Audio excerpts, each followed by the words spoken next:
I'm going to suck your blood. On May 26, 1897, Dracula, a novel written by Irish author Bram Stoker, was released. Dracula is a tale of a real estate agent who got in over his head, a woman who's being stalked by a creature, a professor who tries to understand the unexplainable, and most importantly, a villain who went on to become one of, if not the greatest villains of all time. On March 4th, 1922, Nosferatu, a film by German director F.W. Murnau, was released. Nosferatu is the tale of a real estate agent who got in over his head, a woman who's stalked by a mysterious creature, a professor who is just kinda there, I guess, and most importantly, a villain whose appearance went on to become iconic. So, what's going on and how did we get here? Here being 1922, obviously. Even though it's a massive part of our culture today, Dracula kinda sucked. No pun intended. I delved into some of the negative reviews from the time and found these gems that have aged like, milk. At times, Mr. Stoker almost succeeds in creating the sense of possibility in impossibility. At others, he merely commands an array of crude statements of incredible actions. The plot is too complicated for reproduction, but it says no little for the author's powers that, in spite of its absurdities, the reader can follow the story with interest to the end. It is, however, an artistic mistake to fill the whole volume with horrors. An anonymous writer described Stoker as the Edgar Allan Poe of the 90s, which, as a side note, is very funny to see the 1890s described as the 90s. And finally, one of my favorite negative reviews, I was able to finish the book. So as you can see, it was not universally praised upon release despite being a cultural juggernaut today. The reviews were mixed at best. So how has Dracula continued on, and what made it so culturally relevant to us even now?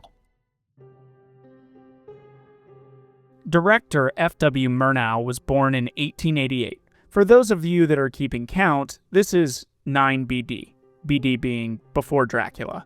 As a boy, he would put on plays for his family on their makeshift stage. While fighting in World War I, he was arrested, and in his POW camp, he was involved with a prison theater group, and he wrote a film script, which to me is absolutely wild because I struggle writing scripts from my recliner in my cozy warm home. After the war, Murnau returned to Germany where he soon established his own film studio. Murnau went on to direct 12 films from 1919 to 1922, which also is absolutely wild to me because I can't even direct one movie in 3 years. Murnau's 11th film, Nosferatu, a symphony of horror, would go on to become the director's most famous film and one of the most famous films ever made. Or, if you're the Stoker estate, one of the most infamous films ever made. But, more on that later. Enter film producers Enrico Diekmann and Albin Grau, and their studio, Prana Films. And to be honest, I couldn't really find any info on Diekmann other than this photo. So if you have any info, feel free to comment below. We can put this guy on a milk carton or something.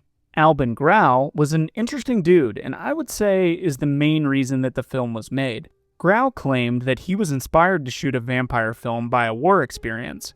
In Grau's tale, during the winter of 1916, a Serbian farmer told him that his father was a vampire and one of the undead. So that's fun.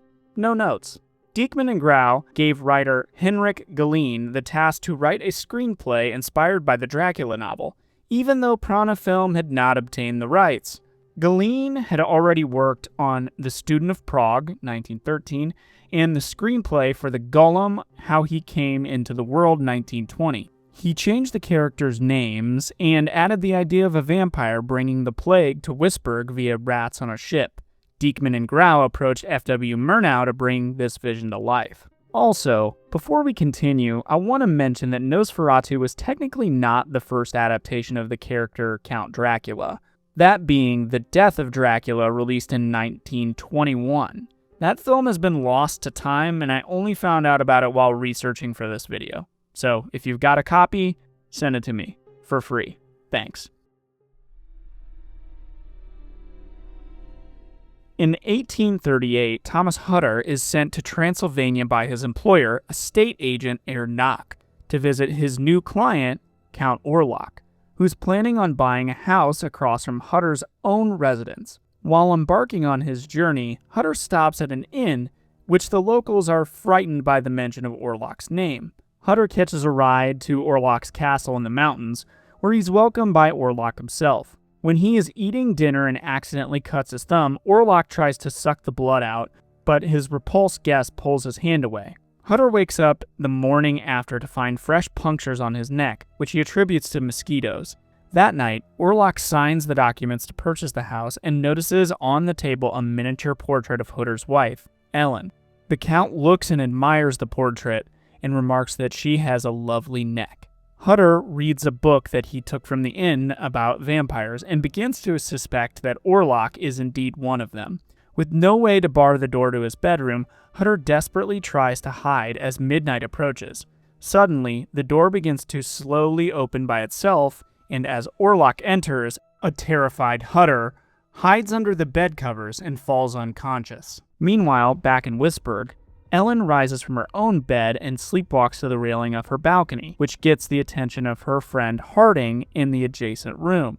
When the doctor arrives, Ellen shouts Hutter's name and envisions Orlok in his castle threatening her unconscious husband.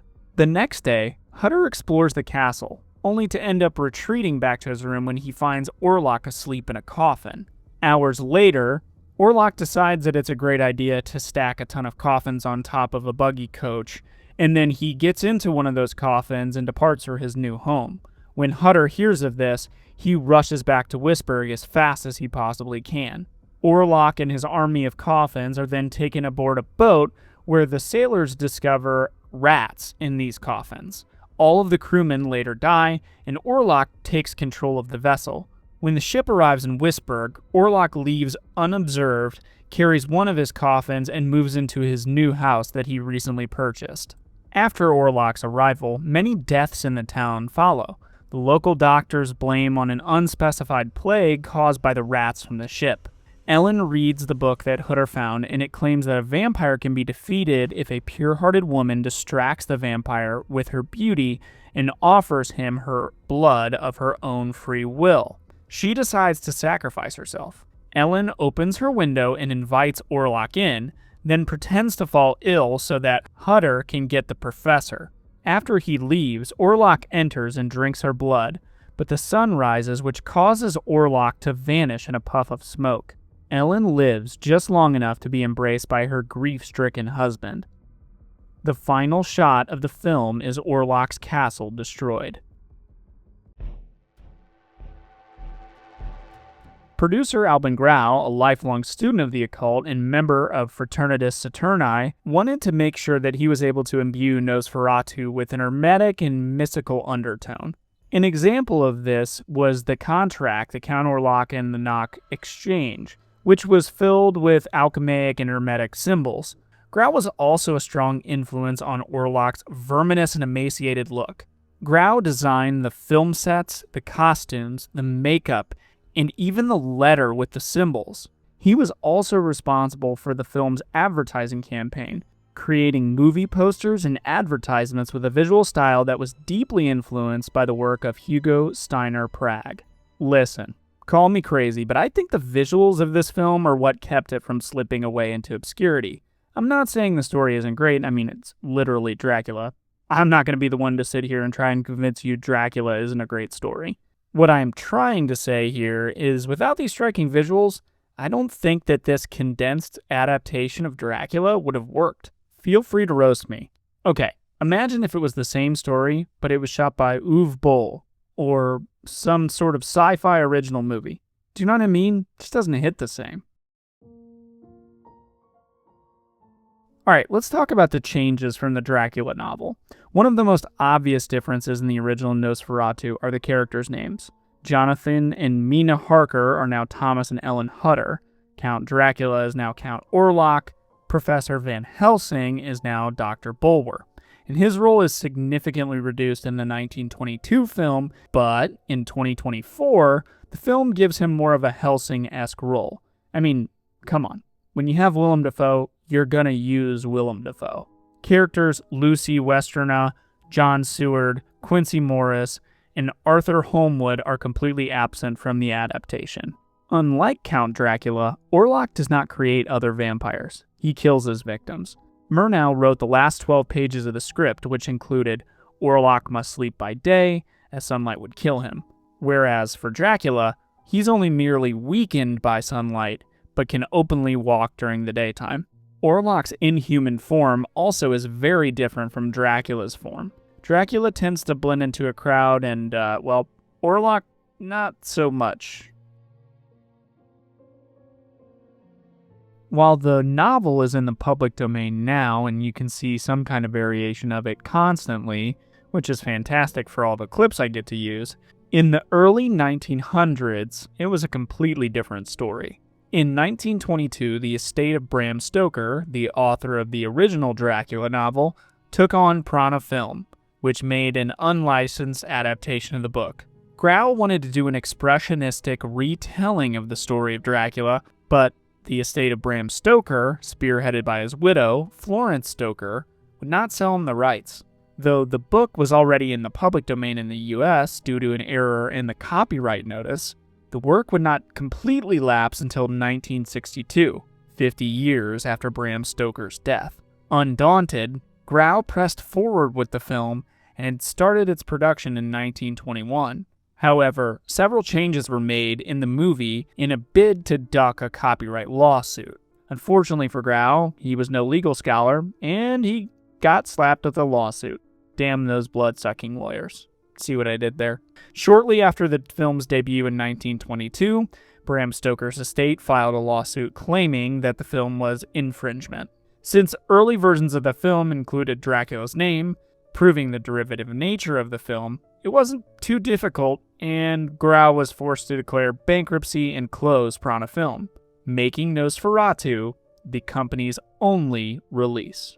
Worst of all, Florence Stoker and the judge ordered that all copies of Nosferatu be destroyed. It seemed that the movie was destined to be erased from history, and it almost certainly would have been, if not for one piece of amazing fortune. All prints of the movie were destroyed. That is, except for one. That's right, one print found its way all the way to the United States. Let's go, USA, USA, Screeching Eagle. Ah! Since Dracula was already in the public domain there was no legal recourse to have it destroyed. That singular print that made it to the USA is what all other modern copies have been created from. Without it, Nosferatu would have been lost in time. The film slowly began to gather an audience in the United States, and by the 1960s had earned a place as a horror classic. By then, Dracula was in the public domain worldwide, and Nosferatu could be shown freely. In the end, it's amazing how many elements of modern vampire lore came from not an attempt to write a better vampire tale, but rather a failed attempt at trying to avoid a copyright infringement lawsuit. Not only would vampire lore have been different without Nosferatu, it's even debatable whether Universal and/or Hammer films would have taken interest in Dracula at all. Nosferatu kept the interest in vampires and Dracula alive until 1931, where Bela Lugosi played the first role for the original Universal Pictures film and helped ensure that we would have a steady stream of vampire movies from then on. Nosferatu almost literally rose from the ashes, and just like a vampire, it survives today. There have been a few remakes of Nosferatu, but today I wanted to highlight the two major ones. That being said, these don't really feel like remakes to me. They feel like the adaptations of the source material while borrowing certain elements. A copy of a copy, but different. Does that make sense? Probably not. In 1979, Werner Herzog took a crack at adapting the film, titled Nosferatu, Phantom of the Night in Germany, or Nosferatu the Vampire here in the States. What's interesting about this adaptation is that there are two different versions, one with the actor speaking English and one with the actor speaking German, which is a lot cooler than the traditional dubbing. This adaptation also restores the characters' original names from the Dracula novel, all except Mina Harker, who is named Lucy Harker in the film. I couldn't source the reason for this, but maybe she's meant to be an amalgamation of Mina Harker and Lucy Westerna. The film also retains Professor Bulwer, now known as his original name Van Helsing, and he's doing the bare minimum. The cast is fantastic. Klaus Kinski gives a fantastic portrayal of the Count, and Isabella Gianni turns in a stellar performance. Also, if you haven't somehow seen Possession yet, go watch it now. She kills it in that too. A personal aside real quick, I saw The Witch in theaters 3 times, and that's the most I've ever seen a movie in theaters. I made all of my friends go with me. Soon after that film released in 2015, it was announced that the director of The Witch, Robert Eggers, was going to be directing an adaptation. So I decided to wait 9 years for this movie, so I will not be objective in my analysis. Alright, just wanted to get that out of the way. In 2024, after 9 whole years in development, Robert Eggers' adaptation of Nosferatu was released, and it fucking rocks. We got Bill Skarsgård dropping a whole baritone. We got Willem Dafoe making Professor Bulwer relevant. We got Lily Rose Depp giving an Oscar-worthy performance. We got Nicholas Hoult with a framed cock from Count Orlok. We got everything. 9 years well spent. Alright, now that that's out of my system, I think. Anyways, Eggers' adaptation is a love letter to the original, while also retaining that signature Eggers style and dedication to accuracy. The film also incorporates a theme of sexual shame and carnal desires that adds a new perspective on the original story. It's beautifully shot. The whole cast is immaculate. I say that because upon release, I saw people complaining about Aaron Taylor Johnson's acting, but I personally thought he was great in the role and was a great character that brought some brief levity to the dreariness of the film. Willem Dafoe, 4 out of 5 on the Van Helsing scale BTW, would have been a 5, but there was no machine gun crossbow. Give both of these adaptations a watch, and if you don't like them, well, that's fine, I guess. Yell at me in the comments below. Alright, we're going to wrap this puppy up. Random thoughts that didn't really fit anywhere in the context of the video, but I wanted to get it off my chest. Yes, you aren't alone if your first exposure to Nosferatu was at the end of the hash-slinging slasher episode of SpongeBob. If you have yet to see Shadow of the Vampire, you 1000% should watch it, because it's great and horny and exactly what you want from a Dracula adaptation.